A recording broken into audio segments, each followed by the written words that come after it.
Hi everybody, welcome to Life of Raman. And grey days are here, cap days are here.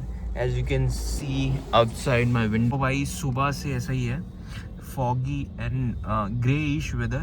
So usually I don't like greyish weathers. I mean जब ये continue होता है ना for days, for example like I think last year or last year 2024 की starting में these grace days started from like January 1st and ended on like January 22nd or 23rd.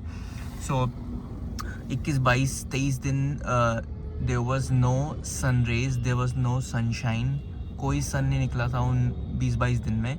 And these grey weather are really makes you depressing a little bit because जब ये graze days आते हैं ना तो आपको लगता है कि यार अब सनशाइन चाहिए यार, अब चाहिए ही चाहिए. बिकॉज लिटरली ये ग्रेइश वेदर आपको थोड़ा सा डिप्रेस करता है.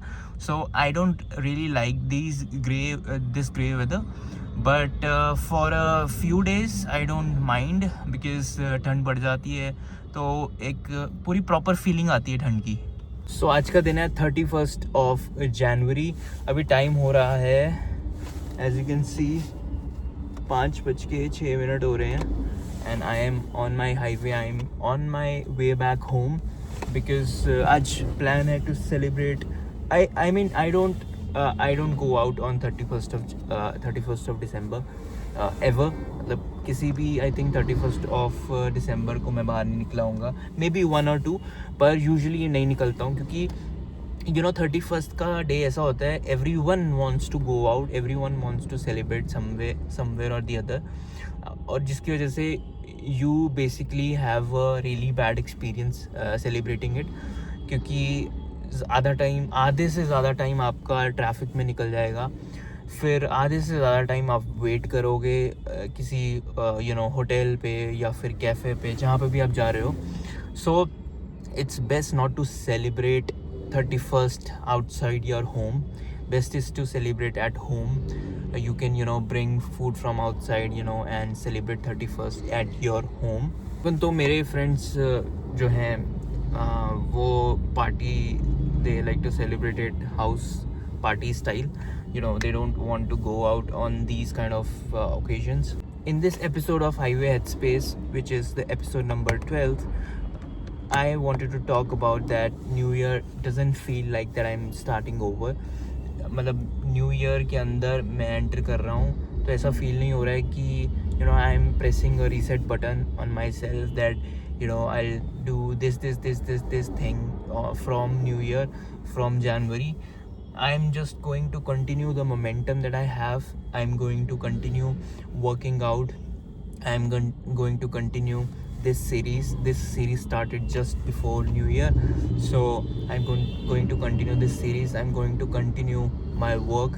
ऐसा कुछ नहीं है जो कि एकदम से नया कुछ मैं स्टार्ट कर रहा हूँ न्यू ईयर में, और ऐसा ही होना चाहिए. whenever you wish to start something new, whenever you wish to do something new, उसके लिए कोई ऐसा डे नहीं होना चाहिए कि या ऐसा नहीं होना चाहिए कि आप सोच रहे हो कि I will not do this in 2025, मैं 2026 से स्टार्ट करूँगा. ऐसी कुछ चीज़ नहीं होनी चाहिए. जो भी आपको कुछ भी स्टार्ट करना है, आप किसी भी डे से स्टार्ट करो, कंसिस्टेंटली उस चीज़ को करो, and put all your efforts into it day by day. Then you will start becoming better at that thing. ना कि आप एक डे या एक टाइम डाल दो कि 2026 में ये चीज़ स्टार्ट करूँगा. Do not do that. It always comes from continuation, not री इन्वेंशन. मतलब ऐसा कभी नहीं होगा कि आप एक अलग चीज़ कर दो एकदम से और आपकी ग्रोथ हो जाए. आपको कोई भी चीज़ करनी है, you have to put in serious efforts and day by day efforts. तब जाके कंटिन्यूशन में वो चीज़ करके you will get better at it. You will not be like if you start going to the gym in January और 10 दिन जाकर आप सोच लो कि 10 दिन में अच्छी बॉडी बन जाएगी, या फिर आप बहुत टाइम बाद जिम स्टार्ट कर रहे हो या फिर पहली बार ही जिम जा रहे हो तो ऐसा नहीं होगा कि आपको क्रैम्स होंगे ही नहीं जनवरी में, या फिर आप 2 दिन जाओगे और आपकी बॉडी बन जाएगी, 3 दिन जाओगे बॉडी बन जाएगी. क्रैम्स होंगे, एक हफ्ता पूरे क्रैम्स होंगे. अगर आप पहली बारी जिम जा रहे हो तो क्रैम्प्स होने हैं, पक्का होने हैं, क्योंकि वो मसल्स वर्कआउट ही नहीं हुए हैं इतने टाइम से। तो पहली बारी अगर वर्कआउट होते हैं तो उनमें क्रैम्प्स आएंगे ही आएंगे, और क्रैम्प्स होंगे उसके बाद ही आपके मसल को रीग्रो करने का टाइम मिलेगा, बेसिकली ग्रो करने का टाइम मिलेगा। सो अब ये चीज़ें ज़रूर करनी पड़ेंगी। ये मत सोचना कि जनवरी में स्टार्ट कर दूंगा और जनवरी के अंदर अंदर ही पूरी बॉडी बन जाएगी, सब ऐसी बात नहीं है। Also I also recommend that use smart work to do any kind of thing in the upcoming days, in the upcoming year, कि आप कुछ स्मार्टर वे से आप चीज़ें करें rather than just putting in hard work. कई बारी smart work, कई बारी नहीं, a lot of times smart work performs better than hard work.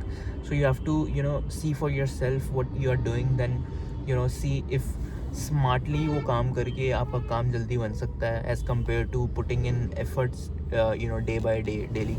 So it's gonna be the same road, same me, but a different year. And it doesn't changes anything, basically देखा जाए तो, या just calendar में change होता है और इसके अलावा कुछ ज़्यादा चेंज होता नहीं है। पर I am really optimistic and positive about the coming days and about the coming weeks, that I have a lot of things planned in this series for YouTube and for my life as well. Again जैसा कि पिछली video में मैंने discuss किया था, it's not the plans that I have for a very long period of time. I always have plans for days and weeks. So basically वैसे तो मैं डेली के जो टास्क लिखता हूँ, पर वीकली प्लान्स भी लिखता हूँ. सो वीकली प्लान्स और डेली प्लान्स होना बहुत अच्छी बात है, डेली गोल्स होना बहुत अच्छी बात है, पर आप इतने लंबे प्लान्स और गोल्स मत बनाओ कि जो अचीवेबल ना हो, दिमाग पर प्रेशर डालें. Don't do that. So that's it for this video.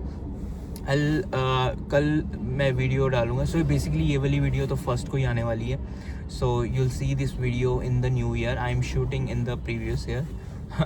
So see you guys in the next episode, in the episode number 13. ज़्यादा लंबा नहीं बनाया because I have some things to buy from the market, और थोड़ा सा time short चल रहा हूँ मैं. एंड अभी टाइम हो रहा है as you can see 5:16, and I am going back to my home now. Bye bye. See you guys in the next episode.